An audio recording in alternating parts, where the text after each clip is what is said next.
Saya sangat berpuas hati. Alhamdulillah, tahu semua ambil berat tentang keluarga saya. Kesihatan dia akan ambil berat. Saya harap orang-orang di luar sana dapat memilih JDT dan jemaah-jemaah lain yang membuat umrah atau haji memilih KJDT. Kerana latihan dan bimbingan sangat berpuas hati.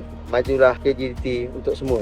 Kita dalam grup yang kecil ini, kita senang berinteraksi antara satu dengan lain. Perjalanan kita daripada mula sampai akhir sekarang ni, Alhamdulillah semua dipermudahkan. Mula-mula saya ada sedikit keraguan. Penyakit saya ni menggunakan mesin dialisis. Bila saya telah melakukan kali yang pertama di dialisis di sini, amat memuaskan. Kita punya Syekh Haji Mutawif kita amat membantu, banyak membantu kami.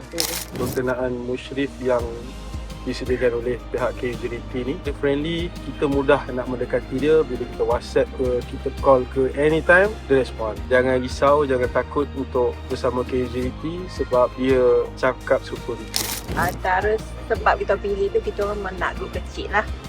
Senang dapat bimbingan sebab kita orang ni memang macam kata pengalaman datang kosong.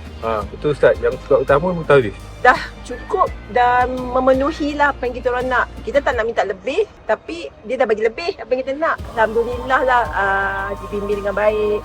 Kemudian perjalanan pun kita mudah pergerakan. Kita pun tak terasa beban nak mengangkat barang banyak kan. Benda tu memang tak ada masalah lah.